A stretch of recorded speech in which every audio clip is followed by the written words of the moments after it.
Hello everyone, a very logical day to all of you. So April 21, the editorial of the Indian Express. Let's see what we have today. The most populous. Populous you can understand, related to the population. That means many people together. So it's a populous area. So UN Population Fund's projection that India could overtake China as the world's most populous country in the next 2 months. The country's population is estimated to touch, the point here is could overtake.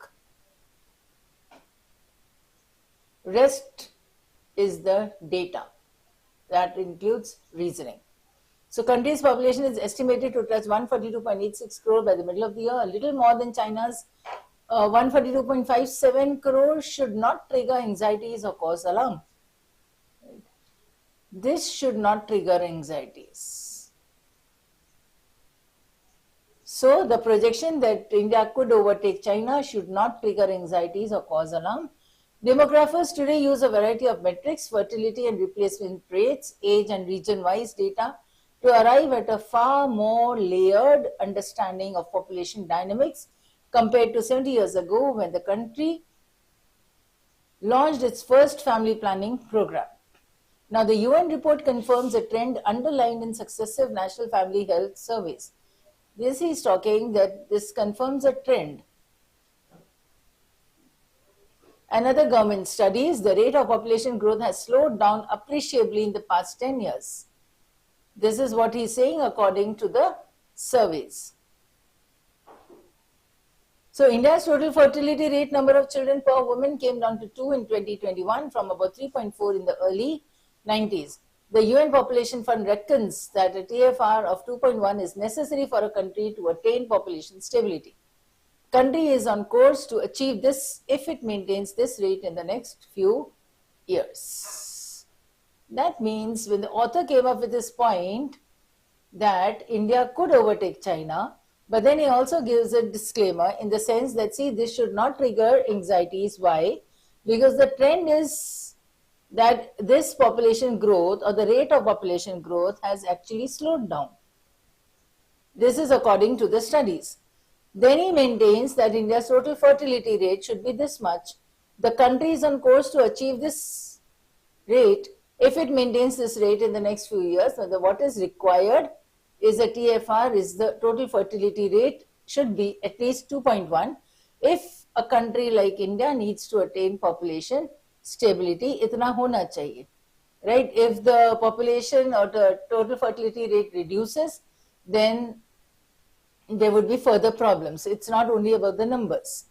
So you have seen that what I have underlined here, or rather circled, will be or will combine to actually come up with the main point of this paragraph. I am doing the main points together with the reading of the paragraph, and this is what you need to do, right? So India could overtake China, but this should not trigger anxieties because there is a trend that this rate has slowed down appreciably,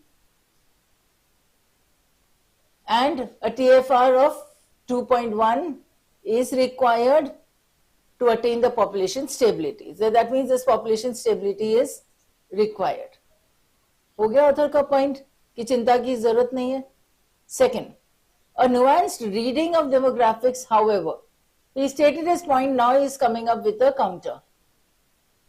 Nuance means going where the minute details also, the reading of demographics, however, does not always find traction, including in sections of the political class.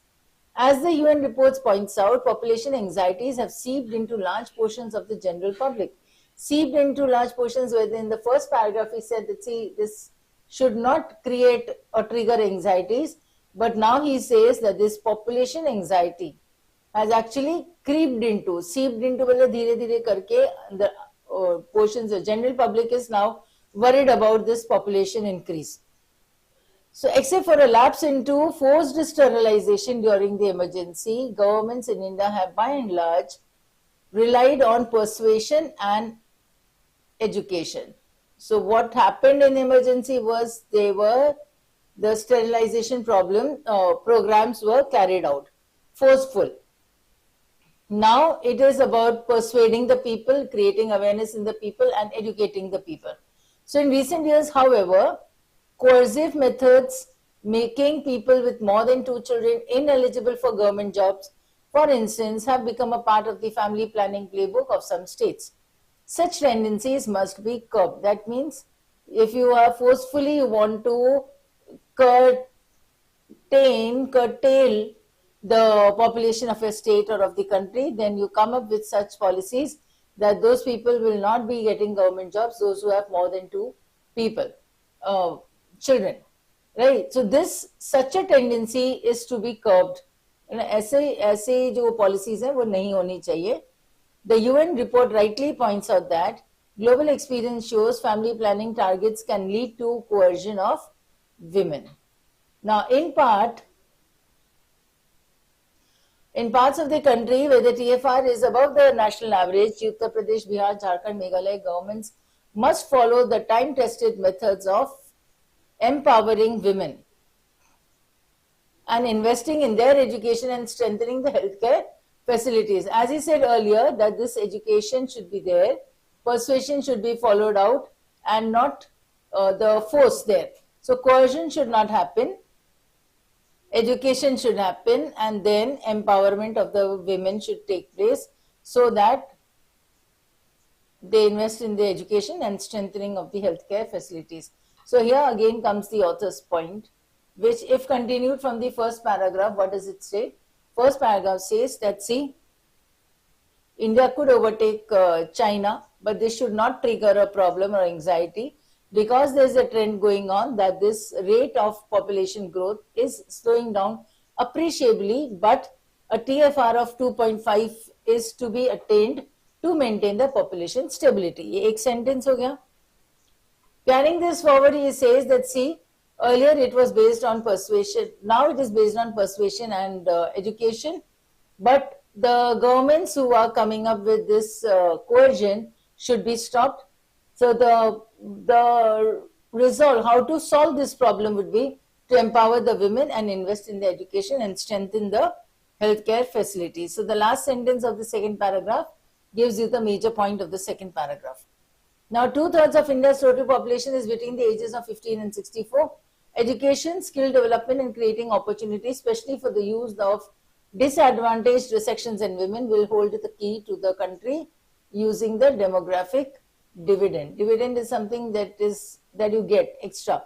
The demographic dividend being used to its advantage in the next 20 years. Why? Because most of the people are between the ages of 15 and 64.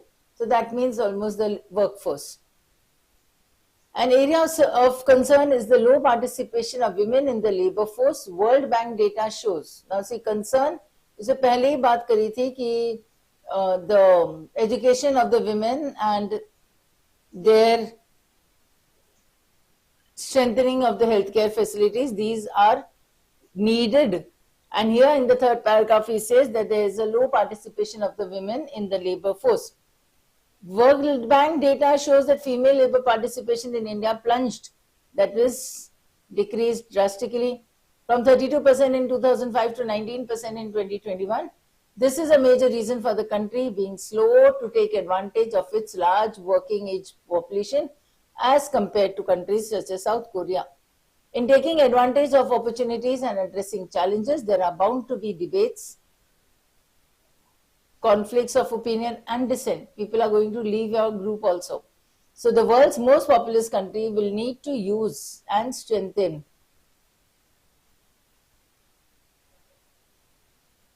its democratic institutions to find the way forward. इनको आगे बढ़ना ही है. कैसे बढ़ सकते हैं? That is what they have to search for.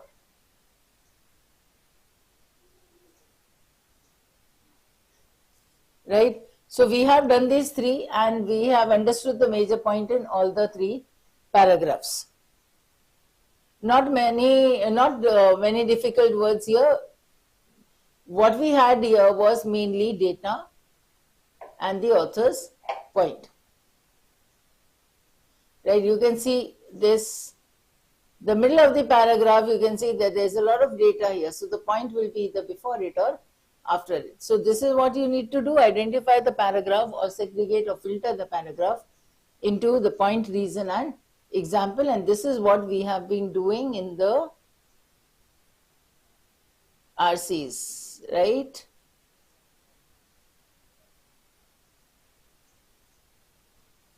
So the main idea will be India has opportunities and it has faces challenges also, but its toolkit must comprise welfare, education and healthcare. That means what is the solution for it? Opportunities hai, challenges hai, karna kya hai? India should face challenges. It has many opportunities. And another thing that India can do is to work on its welfare, education and healthcare. So that's the main point of today's passage, editorial.